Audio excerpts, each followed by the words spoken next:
আলিপুরদুয়ারে record বৃষ্টি। গত 24 ঘন্টায় আলিপুরদুয়ারে 230.20 মিলিমিটার, হাসিমারাতে 296 মিলিমিটার বৃষ্টিপাত হয়েছে। একদিকে ভুটান পাহাড়ে অবিরাম বৃষ্টিপাত, পাশাপাশি আলিপুরদুয়ারে অতি বর্ষণে বিপর্যস্ত জনজীবন। আলিপুরদুয়ার পুরসভার দ্বীপচর 18, 15, 8, 9, 5 নম্বর ওয়ার্ডগুলোতে জল জমে গেছে। বিপর্যস্ত অবস্থা দ্বীপচর এবং 15 ও 18 নম্বর ওয়ার্ডে প্রচুর বাড়ি জলমগ্ন রয়েছে। আলিপুরদুয়ার, কালুজানি সহ অন্যান্য নদীগুলোতেও জল বাড়ছে। ইতিমধ্যে সেচ দপ্তর থেকে আলিপুরদুয়ারে রেড অ্যালার্ট জারি করা হয়েছে। আলিপুরদুয়ার পুরসভার 17 নম্বর ওয়ার্ডের নোনাই নদীর বাঁধ অতি বর্ষণে ভেঙে গেছে।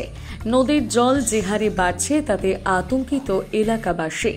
আলিপুরদুয়ার 15 নম্বর ওয়ার্ডের কাউন্সিলর পার্থপ্রতিম মণ্ডল কি বলেন, শুনুন। সারা রাত বৃষ্টি হয়েছে, কাল থেকে শুরু হয়েছে, আজ পর্যন্ত কন্টিনিউ হয়ে যাচ্ছে এবং এখন বৃষ্টি হয়ে যাচ্ছে, ডিজলিং হয়ে আছে এখন।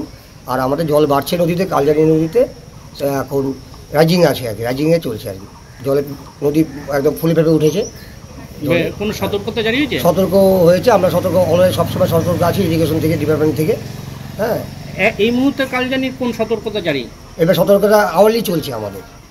আচ্ছা, আওয়ারলি চলছে, ঘন্টা ঘন্টা লেভেল দিতে হচ্ছে, কিন্তু জল বাড়ছে। হ্যাঁ, জল রাইজিং বাড়ছে আর কি। ভুটানে বৃষ্টি হচ্ছে? হ্যাঁ, ভুটানে বৃষ্টি হয়েছে, ওই রাতভর বৃষ্টি হয়েছে। এখন আপাতত ওদের স্টেডি আছে ওখানে। কি পরিমাণ বৃষ্টি হয়েছে আলিপুরদুয়ারে? 230 মিলিমিটার আলিপুরদুয়ার। এখন রেকর্ড পরিমাণ বৃষ্টি হচ্ছে। হ্যাঁ, হাসিমারাতে 295